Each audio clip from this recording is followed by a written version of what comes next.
Hello, hello! My name is Callista, and welcome back to Pillars of Eternity. In the last episode, we completed Never Far from the Queen. We have 3 paths open to us, one of which I do believe is in Brackenbury Sanitarium. Yeah, a place of misery and madness. However, I don't want to do one of the main quests. I just want to help out Aloth, who, yeah, it turns out we were correct. He is an awakened soul. He is possessed. Possessed is probably the wrong word for it, but, you know, he is occasionally taken over by someone called Iselmyr. So, yeah, we want to help him out, and there's someone in the basement who can do that. And also, a voice from the past. We need to go and get a grimoire that's been locked away by Mordred. So yeah, we're going to do that. We're not going to continue on with the main quest. Unless the game forces us to. Okay, no.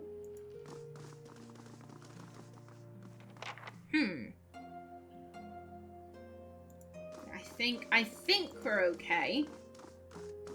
Maybe.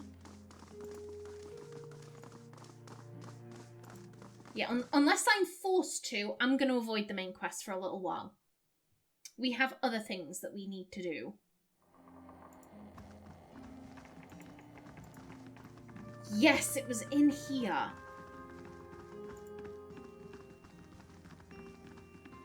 Yeah, you are Mordred. Hello. Okay, in a corner of Mordred's lab rests a large weathered trunk. It seems likely to contain something important, if only by virtue of its size. Can we examine it? Okay, now that we do have Perception 18 because we're getting the rest bonus. The lack of dust on the trunk's surface and the long scratches on the tile flooring suggest that the trunk is frequently used and moved throughout the laboratory despite its considerable size. Deep yet narrow gorges score the wood at the edges of the trunk. They look like claw marks.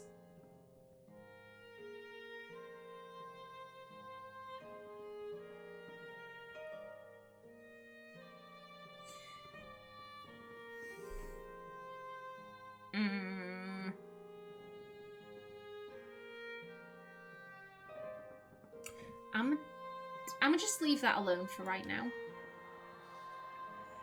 I want...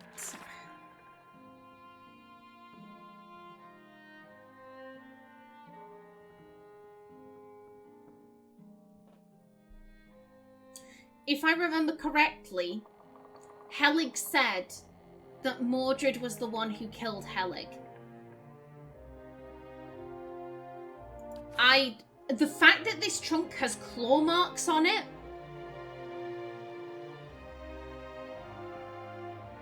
The guy was weird. The guy was fucking weird. I want to see if we can ask Mordred about Helig. Hello. Aha. Oh. Oh, no, I would assume this is he would probably say, oh no, you need the woman upstairs. I'll ask, just in case. Are you the animancer who's been buying relics from Imital? Who? I don't have time to barter with adventurers, if that's what this is about. Yeah, so this... It's just in case you couldn't find where that lady was. We've already done that quest. Does the name Helig mean anything to you? Mordred starts. Helig? He is a colleague of mine. He was primarily a necromancer, but he was involved in animancy too. He worked at the sanitarium for several years. I dare say everyone here has heard of him. He clears his throat. He left his post recently. I believe he was seeking new opportunities in the Valian Republics. He leans forward. The advances they're making in animancy really are quite remarkable. Surely you've heard. He coughs again. Perhaps you haven't. I've heard it differently. Do you know a woman named Rowena? I see. Rowena had everything to do with the Rangers. I don't think the Rangers had anything to do with the sanitarium. Rowena was connected to Helig, who is connected to Mordred. I don't necessarily think there's a connection between Rowena and Mordred. I've heard it differently. Ooh, might, okay. He slides his spectacles down his nose. Just what are you insinuating? If this is your idea of a joke, I assure you it's in very poor taste. Helig wasn't joking, and neither am I, so you didn't sink a blade into his chest and dump him into the catacombs. He'll be relieved to hear it. Clever, never mind, it's not... I can't say no. I can't say no. So you didn't sink a blade into his chest and dump him in the catacombs? He'll be relieved to hear it. Mordred pales. How could... Rational 3. He sighs and runs a hand over his hair. I can hardly be surprised that you figured this out. Yes, I killed him. I killed that beast because nobody else had the spine for it. He was a madman. Years of perverse experiments, twisting healthy souls, torturing damaged souls. And for what? He flayed the essence from Glanfathan ingredients for his indigents. Oh, shit. I'm assuming indigents, like indigenous, like he was flaying souls from Glanfathan people. I assume that's what this is saying. He flayed the essence from Glanfathan indigents for his amusement. He waves down the hall. If the public had known half of his deeds, they'd have razed this place to the ground. He jabs his finger on the desk. He used the sanitarium to disguise his own sick proclivities. He brought shame on all of us and put the entire discipline at risk. I regret nothing. He calms down and sizes you up. Anyway, now you know the whole grisly story. Helig says you stole a grimoire from him. Helig's soul returned to his corpse through sinister magic. He wants revenge. Hardly brave, stabbing a man in his sleep. So you killed him to save your own reputation. I see. Well, it might have been about saving his reputation, but if I remember correctly, Mordred, he's currently studying how to repair, is it wicts? Whites? The kids that had animal souls put into them, and then once they reach puberty, they go mental. I'm pretty sure he's trying to find a way to repair them, which is pretty, like, that's very selfless. That's a pretty decent, area of study. I mean, hardly brave. Ximena isn't necessarily brave. Yo, if someone's a weirdo, if someone's doing heinous shit, and you can't take them out whilst they're awake, because you know damn well, yeah, they would kill me in a heartbeat, so I'm going to take them out while they sleep, then you do what you've got to do. It doesn't matter about bravery. If someone is a rumman and they're doing weird shit, then you take them out however you can. I don't think Ximena would judge him for that. Helig said you stole the grimoire from him. Mordred's brow furrows. His grimoire? What's that madman been telling you? Give him the key. He said you kept it in that trunk over there. Honest. I'm not in the mood for games, Mordred. Hand it over. Aggressive. If you don't have it, where is it? I don't trust that trunk. I don't like it. He said you kept it in that trunk over there. Oh.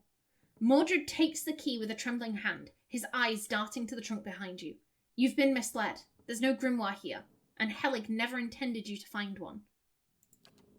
That wretched thing has an insatiable hunger for blood. He shudders. Thank you for denying him. I hope I can convince you now to return and slay him once and for all. Is it a mimic? I'm thinking that it's a mimic. And, you unlock it and it can open its mouth and feast. I'll finish him. He has something I need. Rational. I'll consider it stoic, perhaps. Something. Yeah, he kind of has something we need. He has something I need. I don't know what he's promised you, but he's already lied to you about the grimoire. I don't have it. If what I've told you about that evil, deceitful man hasn't swayed you, I don't know what else to say. He turns back to his papers. Trust him at your own peril. Oh, no, we're going to go back and have it out with him. We're going to go back and have it out with him because he has information on Rowena. Something else you need. I'm looking for an expert on awakenings. She laughs bitterly. Ugh, that would be me. though the lack of research subjects has made me more an expert in counting floorboards. I would like to transfer Animancy's success in buttressing pre-awakened souls to soothing those whose souls have already awakened. But I need subjects, and most of the patients here are too broken to produce reliable results. It is a tragedy to have come so far for nothing. You're in luck? I have a volunteer. She springs to the balls of her feet, beaming. Gilad, who is it? Aloth's lips curl into a frown. I don't know about this. She grins more broadly still. Don't be silly. The process is perfectly harmless. All you must do is stand in that cage. Why? I beg your pardon? I jest. You Adirans are so uptight. I do not even know what that thing is used for. It belonged to the last occupant of this office, I think. Now they upgrade him to a cell. Again, I jest. She rubs her hands together, getting down to business. So, I need you to sit here. She takes Aloth by the shoulders and steers him to the couch. And try to relax, but don't try too hard. Then you will not be relaxing. Indeed. His eyes are humourless. And you must also wear these. A little cold, but the copper will help conduct your essence. The Animancer fastens thick copper bands to Aloth's forehead and wrists. As she ratchets them tighter, his face twists with suppressed irritation. Now I will examine your soul through my scope. She reaches into her desk and produces a long chambered tube. Knobs, dials, and small toothed wheels run along the side of the device.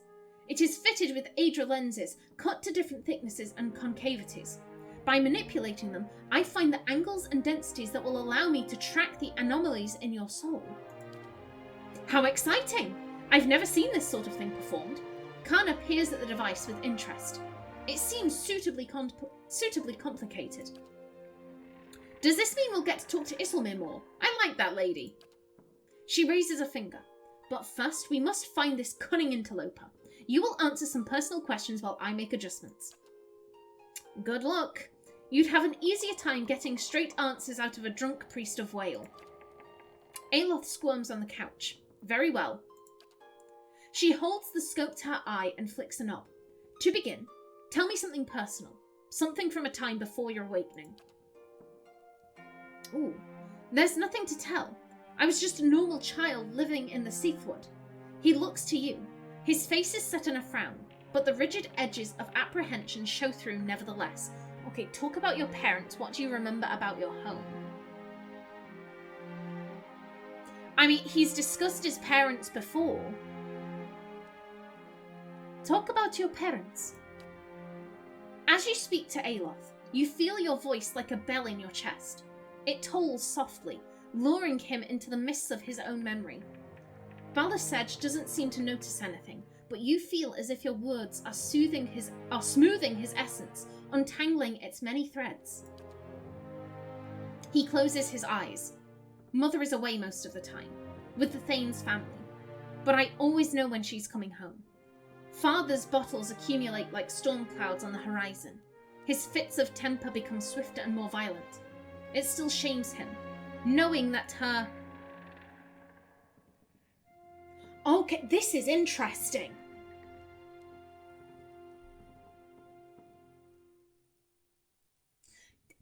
So I don't know what Heimneg means. However, given the context,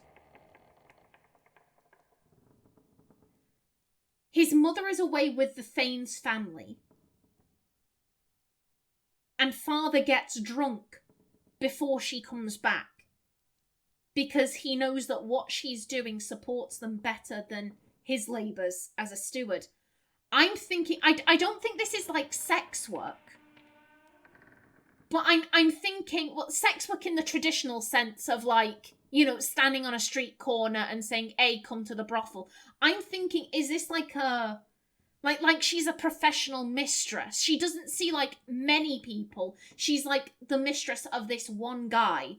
And she goes to him and she gives him what he needs, you know, whether that's comfort, like, oh yeah, you work so hard, your kids love you, don't worry about it, blah, blah, blah, blah, blah. And, you know, she gives him intimacy, she gives him sex, like, kind of like an extra wife, I'm thinking. Because that would be like, I can see why people would get upset. I think I would get upset about that.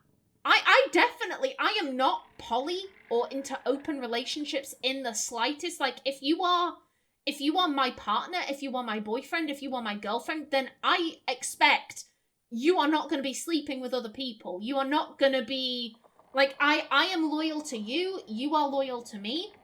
I do not provide a girlfriend experience to people outside of the relationship, and I expect you to not provide a boyfriend experience or a girlfriend experience to people outside of the relationship in kind. Like, I'd be miffed. I'd be real fucking miffed. I don't know if I'd get drunk in front of my child, but, like, I'd be very upset about this. If this is what I think it is, like I said, being like a paid mistress for someone. Ooh. He closes his eyes. Mother is away most of the time, with the Thane's family, but I always know when she is coming home. Father's bottles accumulate like storm clouds on the horizon. His fits of temper become swifter and more violent. It still shames him, knowing that her heimnig to another man supports us better than his labours as a steward. This is good. I'm starting to see something. Continue. Tell us about the time you awakened. She bites her tongue as she twists one of the dials. I'm in my 5th year of training. Mother is home. I can let my guard down a little because when she is around, he's usually only angry with her. But he has heard that I have had trouble casting missiles, that my flame shields are unstable. He is furious that I have failed, and Mother's presence reminds him that he has failed too.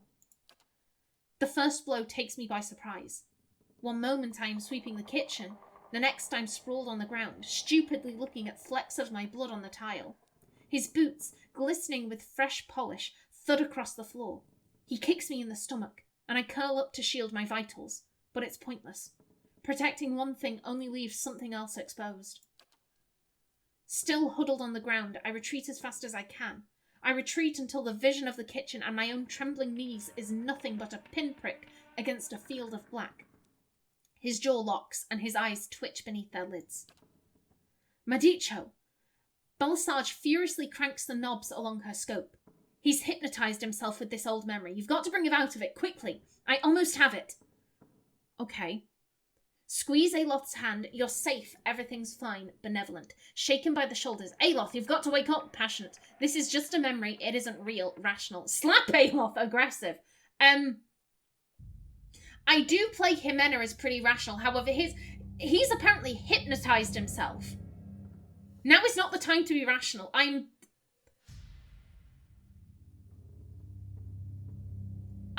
kind of drawn between these two. Either squeezing his hand or shaking him.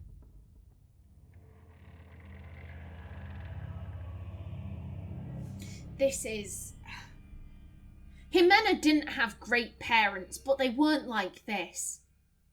They weren't like this. Like, they viewed her as a meal ticket. That was the thing. They viewed her as a meal ticket.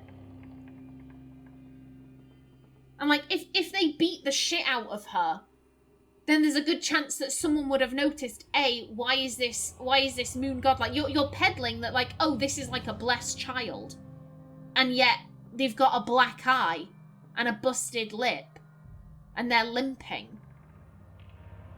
Like, what's that about?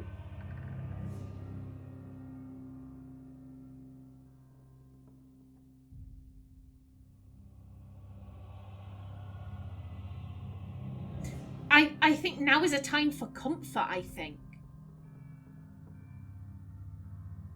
She is also a very passionate person, but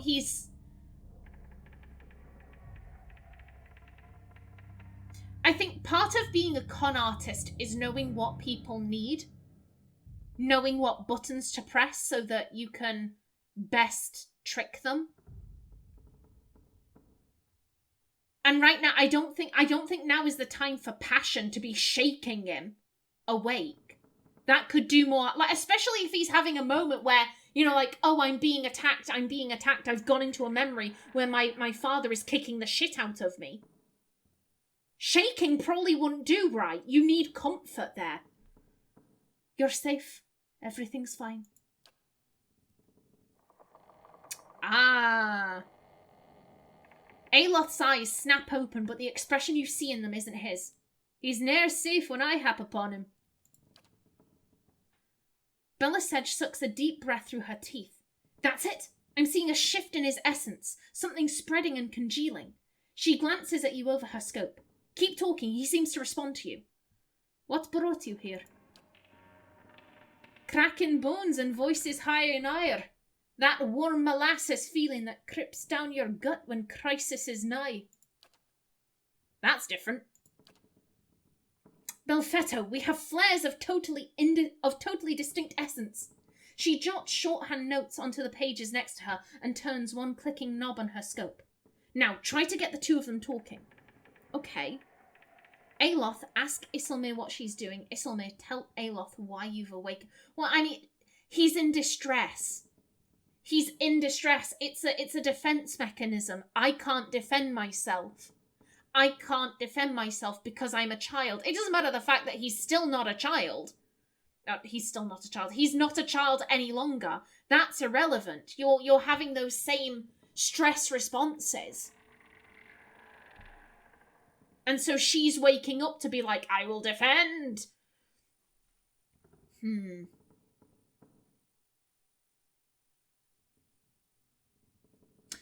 I don't know if Ximena would describe Aloth as a friend. But they've been journeying for a while, and I think she likes him. She likes him. He's all right.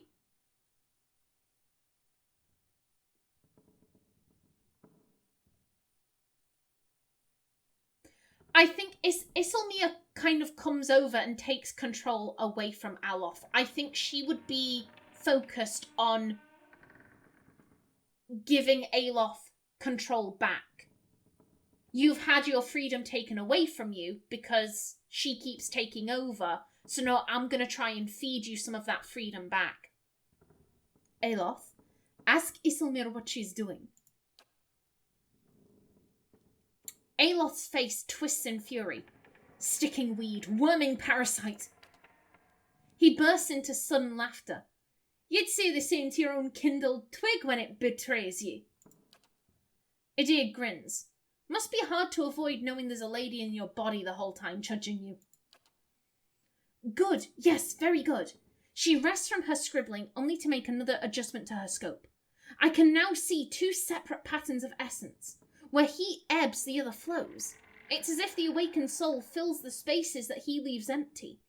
She prompts you with a circling of her wrist, quill still in hand. Go on. Aloth, what's this about ceding space to Iselmyr? Iselmyr, what exactly are you taking from him?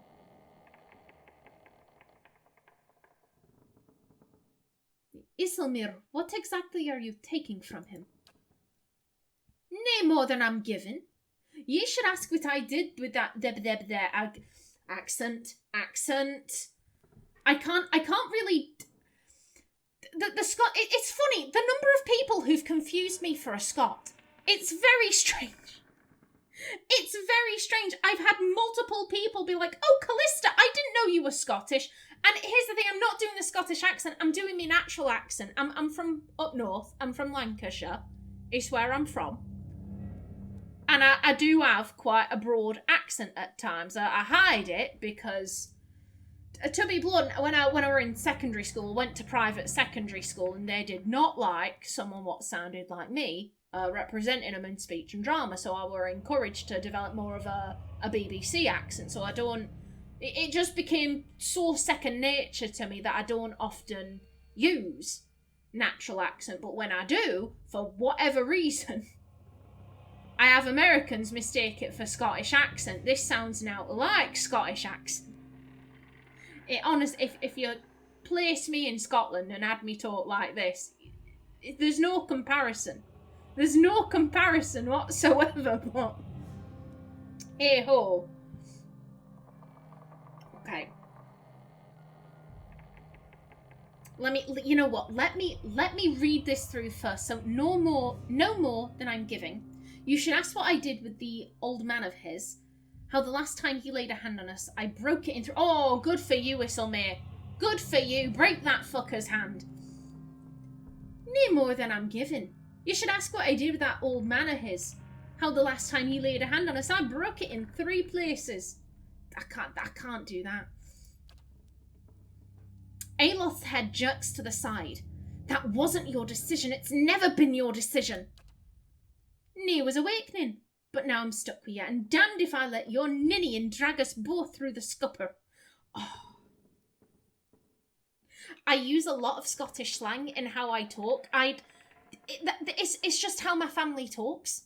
To be fair, I do believe I have Scottish ancestry on my mother's side. All of her family has a Scottish son. It's not one of the main ones. It's not like MacDonald or out like that, but it is a Scottish surname.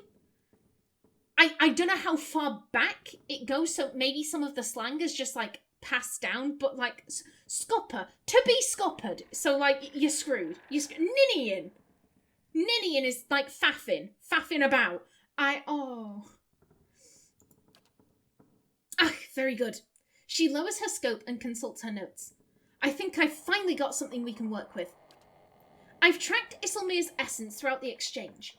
She had a particularly high density index during the most heated portions of their argument, and her essence seems to localize most clearly in the lower portion of the subject's left ribcage. That's right around the spleen, which of course means that she is triggered by black bile. No doubt the subject's characteristic melancholy is to blame.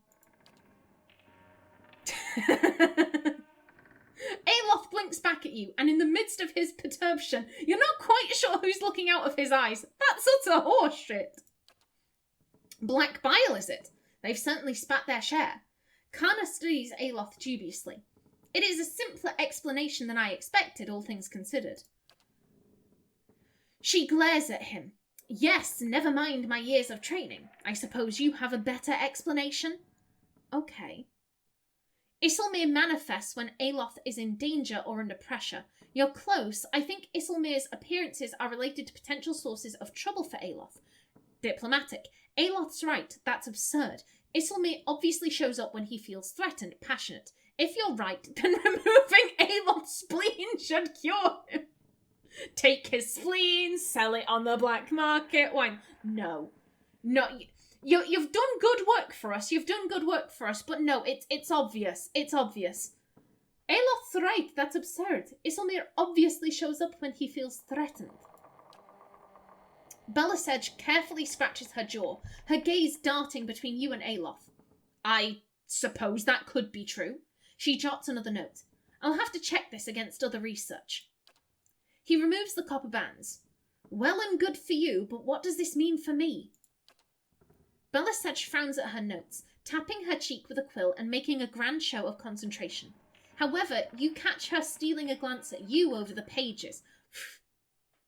We're not the scientist here. Iselmyr tries to take control from you when she thinks you can't face a problem on your own. You can't let her make these decisions for you. She did you a favour by dealing with your father, didn't she? I think she's trying to help you stand up for yourself. You may not like her methods, but you should hear her out. It seems that Iselmyr steps in when she determines that you're in danger. It's not clear yet whether this is a help or a hindrance. Ooh.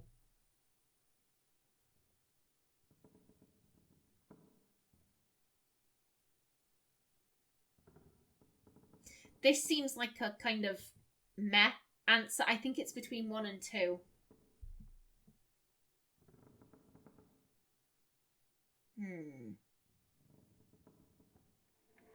I think hearing that she broke Aloth's father's hand in 3 places, also that, I will defend him. I do think that would soften Ximena on Iselmyr. She's clearly trying to help. She's clearly trying to help. But she's wresting control away from him. Although, to be fair, Iselmyr did bring up an excellent point of, I didn't choose to become awakened. I didn't choose to wake up in your body. That freedom was wrestled away from me. I lived my life, I died, and then I came back. And I didn't have any say in this. And I found myself in the body of a young boy getting the shit kicked out of him by his dad. So I broke his hand in 3 places. Fuck him. They've both been screwed by this. They've both been screwed.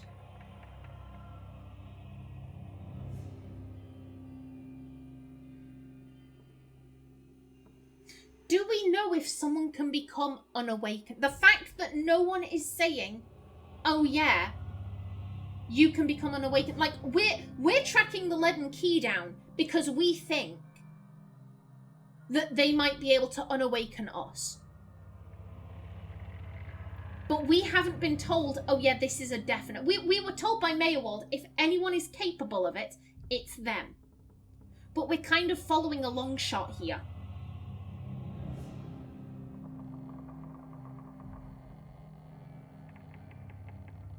We are... this choice is like, push Aloth to take control.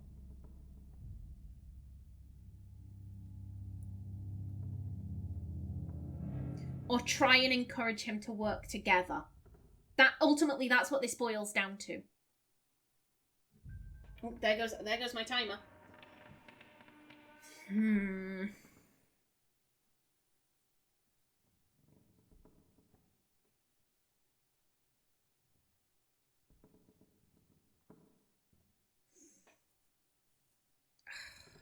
I don't know. I genuinely don't know. They're all kind of screwed in this. They've all had their freedom taken away from them. Neither of them chose to become awakened. Iselmyr lived her life. This is now Aloth's time. But again, she didn't make the choose to come back. She didn't make the choice to come back. And she steps in when she thinks that Aloth is in danger.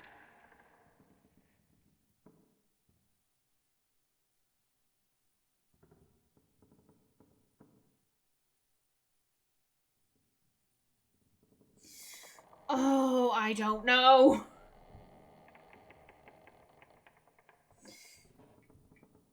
I mean, I can't sit around umming and ahhing all day. I have to make a choice. At some point, I have to make a choice.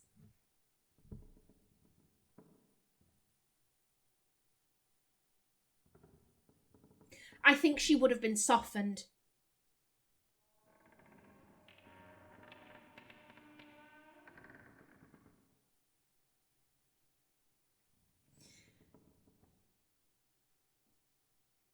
I think she would have been softened. I think there are similarities between Iselmyr and Ximena. You know, Ximena has a mouth on her. Iselmyr clearly has a mouth on her.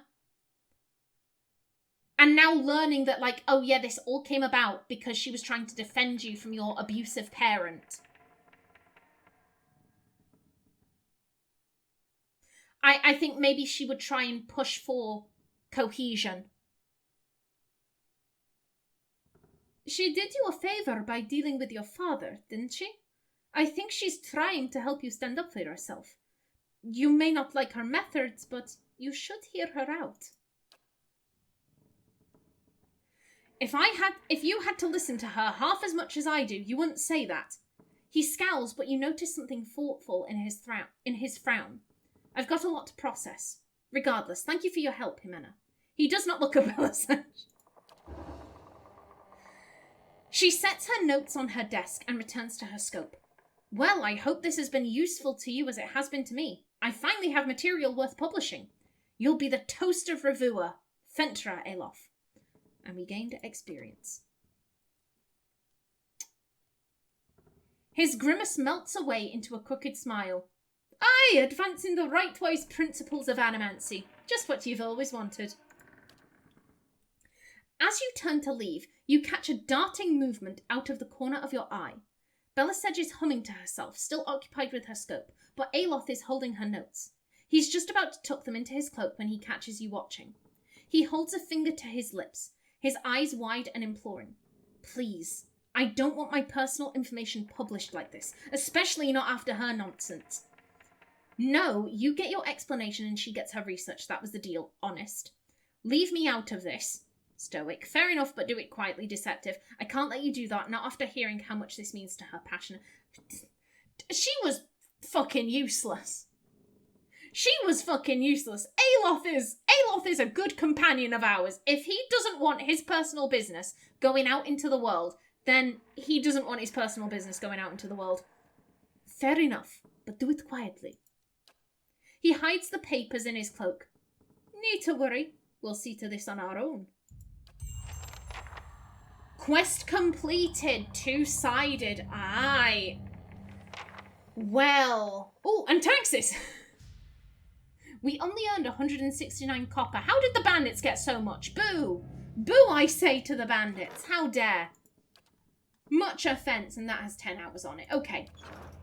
Okay, well, I am out of time for this episode. I do wonder what will become of that.